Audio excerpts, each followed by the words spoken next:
Okay, welcome everyone. I think we're live. Sorry, take a second. There was a little glitch there. Welcome everyone to the live stream here. And let's see here. Yeah, I think we're good. I'm going to wait for a few people to get on here. Bear with us for just a second. I'm going to turn off this. Okay. Okay, yep, here we go. So wanted to start off and do this live stream. Three things. I wanted to talk about the band names for our supergroup. And I went through those. There were, about 300 of them. We went through those and selected about 10 or 12 that I thought were really good. There are quite a few really clever ones.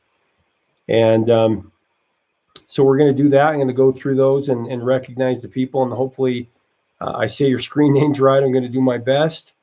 And then second, we're going to go to, I want to talk about the Rock and Roll Hall of Fame inductions a couple nights ago.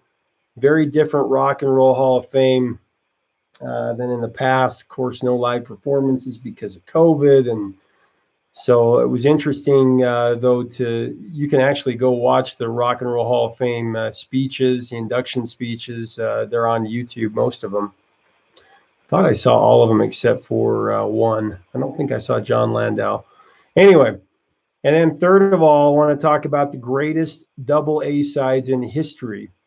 So let's go ahead and get started on the band names. As you know, we have our supergroup going, and the supergroup is, I'm going to try to remember it off the top of my head here because I don't have the notes in front of me, but drummer Phil Collins, keyboardist, pianist Billy Joel, and then we had two lead singers. We decided Ann Wilson of Heart and Steve Perry from Journey, the voice. How could you go wrong there?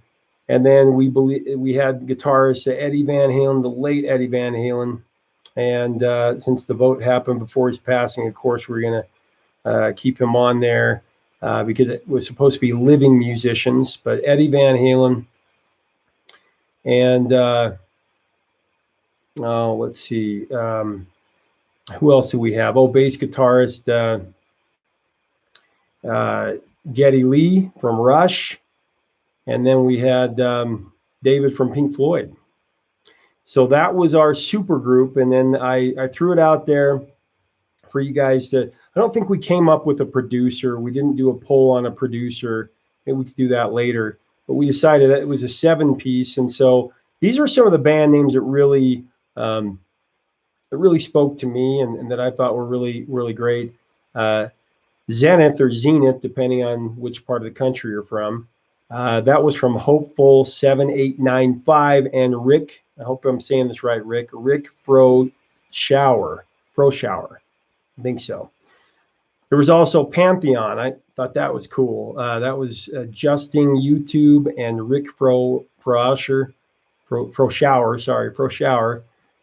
I give credit if it was named. A couple of these came up 2 or 3 times, and so giving credit to the 2 or 3 people that came up with them. Tenure was another one that I thought was great from Victor D. Giovanni. So Tenure was another one. And in the comments below, if you guys will let me know which ones you like out of these. So far it's been Zenith, Pantheon, Tenure. There was Rain. I really like that band name, Rain by Rhonda Wilkins. And then one that came up about 3 or 4 times, actually, Spirit of Radio. A little Rush reference there, but I think it describes the people that are involved here. That came from Not You, from Radagris 21, and from Sasaki Wonsai. Hope I said that right. I apologize if I didn't. And then we also had Constellation. I thought that was pretty cool. That was from William D. Los Santos. And The Committee from Flat Duster. Icon from Lenny Loves. The Community from Scott F.A. Reen and another person is JE23509. And then Concord. That was from a screen named The Passion. I like Concord. I think that's pretty cool. And then one of my favorites, probably Spirit of Radio is my favorite, but up to this point. But then Analog, love Analog. I think it was actually Age of Analog is what Cool Negative came up with. But I think Analog's a pretty cool name. And then there was Fisticuffs. I thought that was pretty funny. Chinese sloppy plop screen name is what that one. And then there was a comment. I really like this comment where it says, it was from William Petrie, and he said, man, Steve Perry and Ann Wilson sounds like a slightly edgier version of Starship. I really like that one. I thought that was pretty clever. It's true. This would be a great supergroup. We did talk a lot about in the video live stream we did some weeks ago about what a live show would be like. And then some people said in the comments, what about what the album would be like? We talked a lot about, these guys covering each other's songs, but what about the album? And I think that's a great point. What would this album sound like? You got Steve Perry, Ann Wilson, Phil Collins, Eddie Van Halen. It's true. What would this album sound like? Please leave some comments. It says, I'm impressed the poll elected Geddy Lee for bass player. He's most deserving. I didn't expect people to recognize him. Great job for all who participated. Yeah, for sure. So anyway, we're going to throw those up. We might do, I can't remember how many that I just mentioned there. I just wrote down as I was going along and reading something that caught our eye, and I'll let you guys vote on them. But those are the names so far that I thought were really, really great. And we'll start having a vote in the next couple of days on some of these. But I want to get to the Rock and Roll Hall of Fame. And man, I don't know how many of you have seen these induction speeches, but of course there was 9 Inch Nails, Doobie Brothers, Depeche Mode, Whitney Houston, T-Rex. We just got a super chat from, excuse me, I'm having a hard time seeing. Gosh, my glasses are not doing so well today. That's from Bucolic Buffalo. Thank you very much. Super chat says, hey man, love your channel. I found it last week and can't get enough of it. Keep it up. We will definitely keep it up. In fact, just let you guys know, and thank you very much for that super chat. Today, I did an interview with Dave the Snake Sabo from Skid Row. I was very excited about that. Dave the Snake is awesome. It was a great interview. Talked about, of course, debut album from Skid Row. I'm going off on a bit of a tangent here, but I thought you guys would appreciate. We got some glam metal we're starting to do. We just did Warrant Cherry Pie yesterday, and more to come for those of you that love glam metal. I love glam metal. I love it all. But anyway, back to the Rock and Roll Hall of Fame. So there was T-Rex, there was Biggie Smalls that were all inducted. And then, of course, Irving Azoff and John Landau, a great producer for Bruce Springsteen.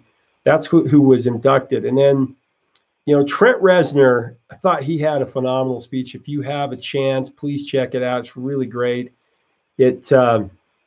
He says it, in the speech, he says that music has always kept him going. It's something that, he says, when you created something from a fragile and intimate place, and it's reached out and resonated and affected someone, possibly changing how they see the world, that's the greatest thing. And so he says, so whatever being in the Hall of Fame means, and that kind of was reminiscent of when Eddie Vedder won the Grammy Award and said, I don't know what this means. I don't think it means anything. My dad would have thought it was cool. That's one of the great speeches. So true. And as many of you, I don't want to be that guy that always says, oh, the Rock and Roll Hall of Fame sucks, because everybody says that. I don't want to be negative, but it is frustrating, as we've talked about many times on here, that there are some people who have not been recognized. When Nirvana is in, which of course deservedly so, but then, the Replacements or Jane's Addiction are not in, and they definitely were a huge influence on Nirvana and Pearl Jam and some of those bands that are going in. And so I think that that's something that I know you're frustrated with as well. The Doobie Brothers, I thought it was great to see Tom Johnston and Mick D, Michael McDonald on there, and Pat Simmons, and they're just so classy. They very much each one of them thanking their family and their wives and their wife and their kids, and the road crew. I thought that was really cool, but it was just great to see the three of them together. And of course, they haven't been able to tour because of COVID, but Michael McDonald was going to be together there. And depends on what version of Doobie Brothers you love. I love them both for different reasons. I mean, I love the rock and roll, straight up rock and roll version, classic rock, true classic rock of Tom Johnston and Pat Simmons. Listen to the music and China Grove, and I've done an extensive interview with both of those wonderful men, and we have a lot more coming. Long Train Running and Blackwater and the story behind those. Got to get Michael McDonald for sure. I love the version of Michael McDonald. The more of the soul version with What a Fool Believes, one of my favorite songs of all time. So just very different looks on both of them, but Doobie Brothers incredible. And then we'll get to Depeche Mode in a second. We'll end on Depeche Mode. And then Whitney Houston. It was really great to see Sissy and Pat Houston induct Whitney, the late Whitney Houston, who one of the greatest singers ever. And I don't care if you're not a fan of pop or not. Whitney Houston, I Want to Dance with Somebody, I Will Always Love You. It's undeniable. She was just so soulful, just so incredible, and it's great to see that. Biggie Smalls was inducted by his daughter and his son. And then T-Rex, Mark Bolan, his son Roland Bolan, put him, Roland Bolan, I hope I'm saying that right, but it was great to see that. And he said something about Mark Bolan that's so true. He had a unique magnetism and charisma. So very true. Just huge fan of T-Rex. And then Irving Azoff, one of the most powerful men in music history. Eagles shepherding their career. So let's get to Depeche Mode, who to me had the absolute best speech by far. You can always count on David Gunn and Martin Gore and Fletch to give you something special, but well worth a watch, even if you're not a particular fan of Depeche Mode and their music. I loved it. Martin Gore was a live wire. He was like grinning like the Joker the whole time. It was incredibly entertaining. And then Dave he started off there like he started into Personal Jesus, like they were going to do a little show there. That would have been great. And then he talked about, thinking their influences. Dave, of course, thinks David Bowie and Iggy Pop and the Clash. And then he says the Eagles. So everybody loves the Eagles. Oh, those guys are just freaking trolling, man. I love the Eagles, but it's just a funny moment. You definitely have to watch it. And then, of course, they thank the great Vince Clarke, and Alan Wilder. And it was great. It was great to see that because both such a huge part of Depeche Mode's history and rise to the top of the days of post-punk and new wave and synth pop.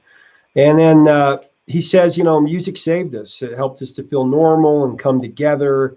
And a lot of people, the people that accepted these eyeliner wearing weirdos who took a chance on us, he thanks those guys. And then he says, and all the wankers who didn't.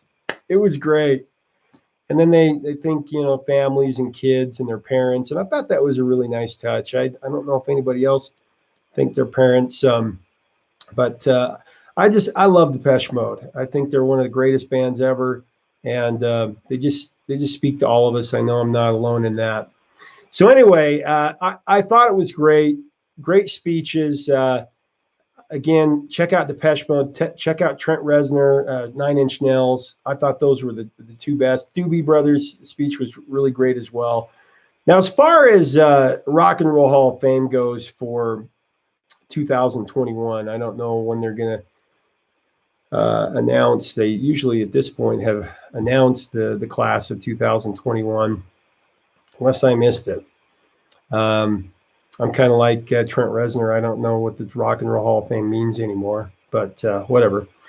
Anyway, but who I think should go in next without question. My list of I'll give you 5 or 6 names.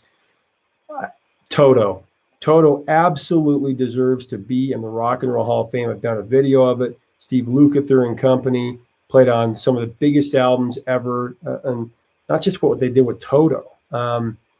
The Smiths, my favorite band of all time. They absolutely should be in there. The Cure is in there. If Depeche Mode is in there, the Smiths absolutely should be in there. Pat Benatar, I think she got, what can you say? She was robbed last year. I mean, being the second top vote getter, it was ridiculous. Pat Benatar, I mean, for a Hall of Fame that prides itself on celebrating women in rock, how's Pat Benatar not in there? It's absolutely ridiculous. Greatest, one of the greatest female rockers. She ruled the 80s, especially the early part of the 80s, and it's undeniable. We did a video on Pat just about a month ago, and I love her music, and she should be in there. Boston absolutely should be in there for their debut album alone. And if you're going to argue, I mean, Guns N' Roses is in there mostly to the strength of their first album, Appetite for Destruction. And Boston should absolutely be in the Rock and Roll Hall of Fame. Brad Delp, Tom Scholz, best one of the best guitar voice duos ever. And so I would also throw New Order in there if we're talking about the Smiths and Depeche Mode and the Cure, New Order, Joy Division. Both. It'd be great if they just would recognize both at the same time. And then I'm going to throw a dark horse in there. I really think that Milli Vanilli needs. I'm just kidding.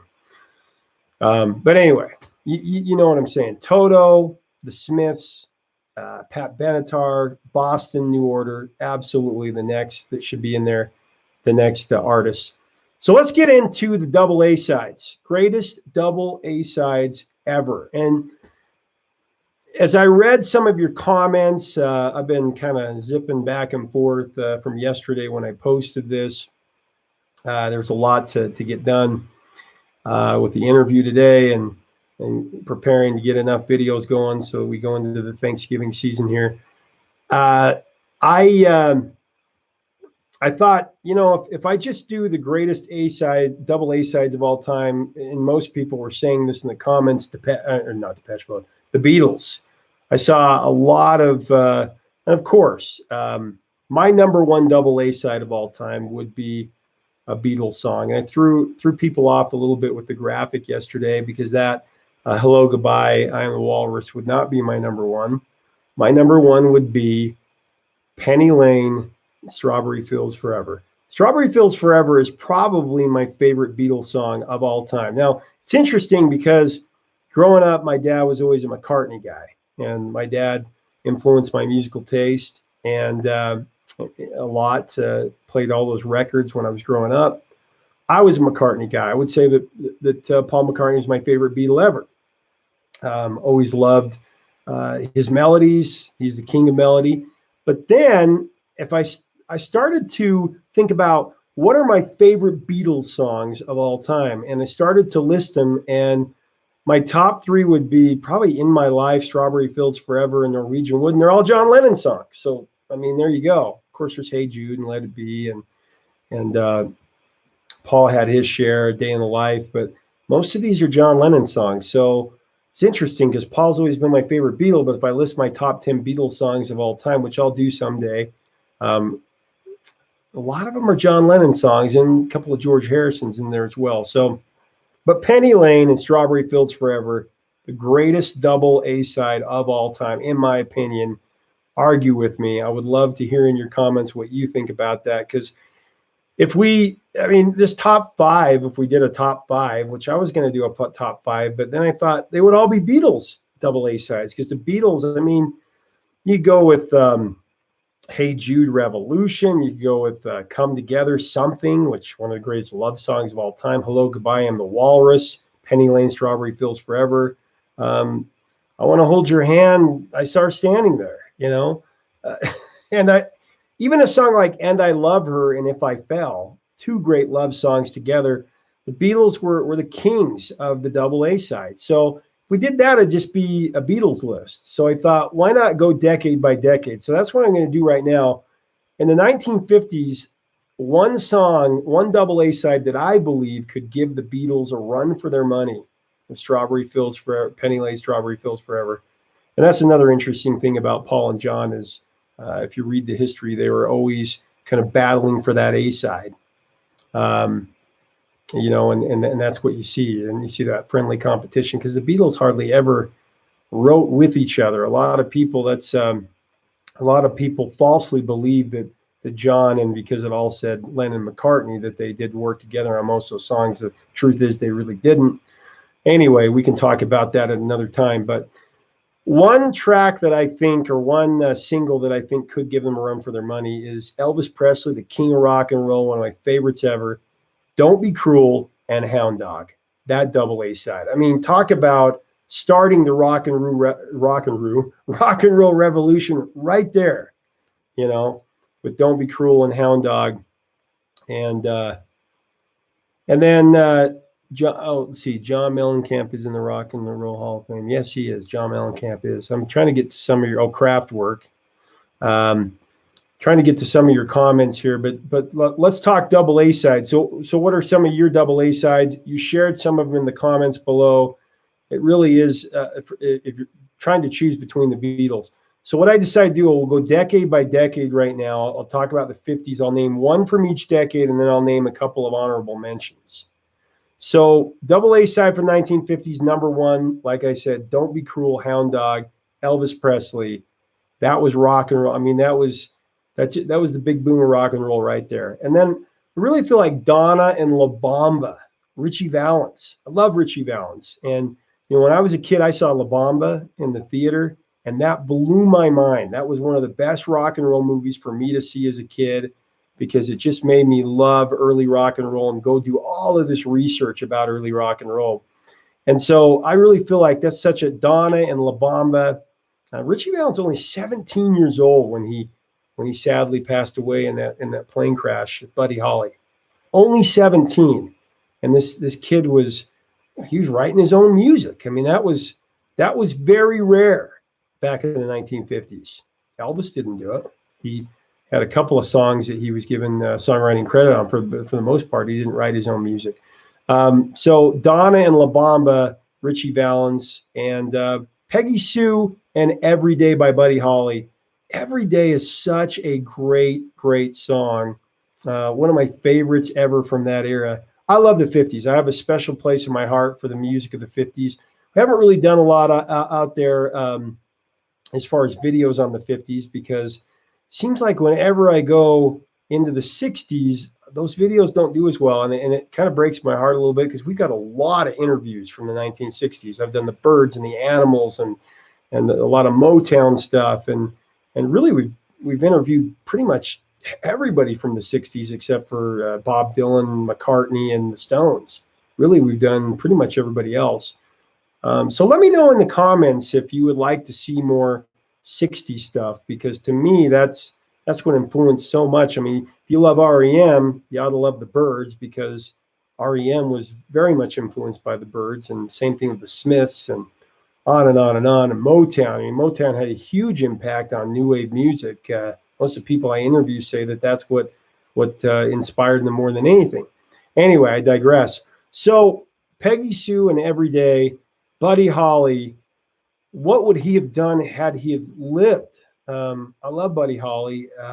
Hugely influenced by him and his music, and I think that's a double A side that could compete with any of them. And really, the Beatles were so inspired, especially Paul McCartney, who owns Buddy Holly's catalog, very influenced by that. So let's get into the 60s. We already talked about "Penny Lane" and "Strawberry Fields Forever," which were really kind of Paul and John's childhood songs. And so great. "Penny Lane." I love them. It's the reason it's such a great double A side is because you get the yin and the yang of Lennon and McCartney. I mean, Lennon with his very haunting excuse me, haunting and just very avant-garde, Strawberry Fields Forever, and hearing all of the instrumentation and the creativity is going on there. And of course, that's influenced a lot of the music that I love, Tears for Fears and so on and so forth. But then you have Penny Lane, and that's such an amazing song. With it's very happy-go-lucky. It's very Paul, you know. And then I would say, Wouldn't It Be Nice and God Only Knows by the Beach Boys. I would put that double A side. I'd put it up against Penny Lane, Strawberry Fields Forever. I mean, God Only Knows is one of the greatest pop compositions ever, and Paul McCartney's favorite song. So I've actually got an interview with Brian Wilson as well, and Mike Love and Bruce Johnston, and we could share some of that if you guys are interested in that. But asking him about Wouldn't It Be Nice and God Only Knows and Pet Sounds, one of my favorite albums of all time. Just great, just a great, Wouldn't It Be Nice? I mean, those harmonies by the Beach Boys, nothing better, just sensational.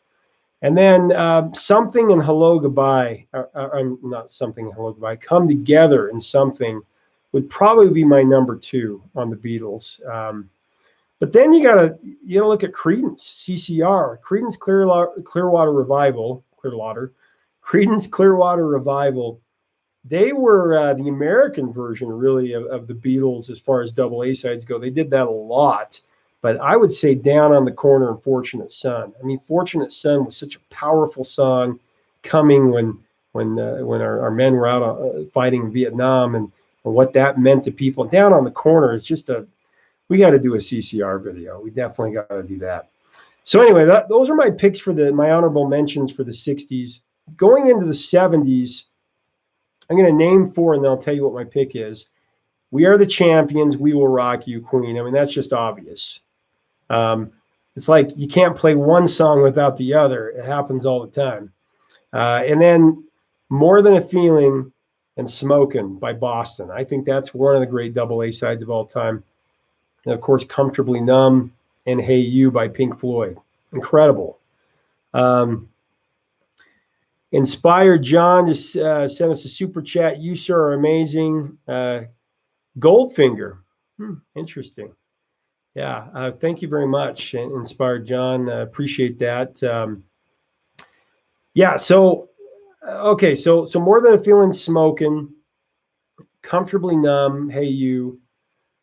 Those are, and then We Are the Champions, We Will Rock You. 3 great double A sides. But my pick, Running with the Devil, Eruption. There it is. Van Halen. Absolutely. That is my pick. Eruption, Running with the Devil, incredible. That's my pick for the 70s. What do you guys think? What do you think? We've got Canada for double A side of the 80s, 1999, Little Red Corvette. Oh, man.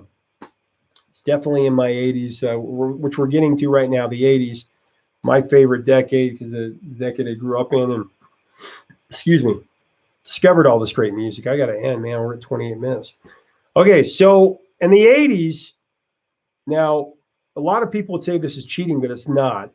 The Clash, Train in Vain, and London Calling, because the U.S. commercial release was actually in February of 1980 for that particular single. So the Clash, Train in Vain, and London Calling, come on. Does it get better than that? I mean, for real. It's incredible. And then I would go with Bruce Springsteen, Dancing in the Dark, Pink Cadillac. That's a great double A side. And again, a double A side, it both could be a B side, but if both have to chart for it really to count, and then some, of course, just put out 2 songs that were both the flip sides, A sides. We'll go into that. We'll do a video down the road where we explain the double A side and go on about that. And then, of course, I did have Prince, 1999, Little Red Corvette is one of my choices. And then Last Christmas, Everything She Wants, Wham. Got to give that up. One that is not a double A side, but if it were, it would be my number 1 for the 80s, is the Smiths, William, It Was Really Nothing, and Please, Please, Please Let Me Get What I Want. Please, Please, Please Let Me Get What I Want is one of the greatest. It's a standard. It's a modern day standard for sure. One of the saddest songs ever written, especially at the end with that That little solo, mandolin solo at the end. You know what I'm talking about. Oh, we've got a super chat from, gosh, I can't see very well. Disney Beams. Love your channel. My pick for 60s is Rolling Stones, Honky Tonk Woman. Yeah, you can't always get what you want. I still have my mom's 45 of that one. I can't argue with that. Oh man, I didn't want to go into the Stones because, by the way, I'm farsighted, so that's why I have to get really close. Actually, I can actually see better with my glasses off, close up. So anyway, yeah, the Stones, Honky Tonk Woman, can't always get what you want. I can't argue with that at all. That's incredible. And so, Smoking and More Than a Feeling are my favorite Boston songs. Yep, Amanda was good from their album Third Stage. Good album too. Yep, great album, I'd even say. And so anyway, getting back to the 80s, please, please, please let me get what I want. And William, it was really nothing. You can't really count that as a double A side because please, please, please let me get what I want was the B side. But both incredible songs. The other thing that's incredible about the Smiths, if you go check those songs out, William, it was really nothing was 2 minutes and 10 seconds. And please, please, please let me get what I want was 1 minute and 50 seconds. How does Morrissey and Marr do what they did in under 2 minutes and 10 seconds? I mean, it's just it's mind-boggling. So anyway, so Last Christmas and Everything She Wants, got to kick that one out because you can't have a Christmas song as the pick for the double A side. Though I love both songs. For the 80s, I would, that's a tough one. It's between Prince and the Clash for me, and I would probably give it up to the Clash just because Train in Vain and London Calling, punk rock manifestos, truly. Gosh, it's hard because Prince is so incredible. I mean, Little Red Corvette alone. Anyway, the 90s, you didn't really see double A sides as much. In Britain, you did. In Europe, all the time. Spice Girls and a lot of other bands. McFly's done it quite a bit, and there were quite a few in there. But one that did translate in the 90s is Elton John's Something About the Way You Look Tonight and Candle in the Wind 97, which became the biggest selling single of all time. And so that would be the big one from the 90s. But if I had to pick my top 5 overall, and I'm not going to repeat bands, or you would probably have the Beach Boys and the Beatles taking up all top 5 spots. But I'm going to go with number 5. This is top ahead, so hopefully I get these right here. I'm going to go with number 5, Boston with More Than a Feeling, Smoking. Number 4, Number 4, I'm going to go with the Beach Boys, God Only Knows, and Wouldn't It Be Nice? And then I'm going to go with, wait a second. So I got to go with Eruption. And I've got to go with Van Halen, Running with the Devil, and Eruption is my number 2. And then I'm going to go with the Beatles, of course, with Penny Lane and Strawberry Fields Forever. So I'm going to have to find a place for the Clash. I'll put them at number 5. Anyway, that's my 5er. What is your 5er? What is your top 5? And we'll throw it out there. And whoever has, maybe we'll do a poll about this, greatest double A sides ever. The thing is, when I do the polls, I know that people get frustrated because it's so funny. We don't know how to follow directions very well because they say out of the following 5, and like 40% of the people throw out their own thing. So anyway, it's funny, but that's just proof that we're true music fans because we like what we like. But they only give you 5 options. Otherwise, I would give you more. But if you have ideas for polls, I'd love to hear them because I think it's fun every couple of days to do a poll. And I better end here. But those are the double A sides, and what are some that I've missed? Let me know, and we'll cover those. I think this is worthy of a video going really deeply into double A sides because I think it was an important part of music history. And anyway, and so let's see. So go watch the Rock and Roll Hall of Fame. hit us up on Patreon if you want to be a producer to help us curate this content, because we're actually releasing new content. We just released yesterday 8 Miles High with the Birds. We actually have Roger McGuinn and David Crosby telling the story of 8 Miles High. And we're going to be releasing a lot more of that type of content early there. We release our content early. We release stuff that you can't find anywhere else. I'm also going to show you my library. I put my library together with all my music books, and geez, that's been crazy. So, but you can help to curate this content. It's really important. We want to do as many interviews as we can. We want to get the stories behind the songs. So I've gone 35, almost 36 minutes now. Really appreciate you guys. Appreciate this community. And that's what this is all about. Any suggestions about content that you'd love to see coming up? We've got the Bee Gees coming down the road. We've got some new wave hidden gems for you coming down the road. I've got another Van Halen piece that we're going to be doing this time from the DLR part. So a little preview of what's to come. We really appreciate your support, everyone. Let's keep this community going. Let's keep the music alive. Until next time, 3 chords and the truth, my friends. We'll talk to you really soon. Bye-bye now. Let's see here.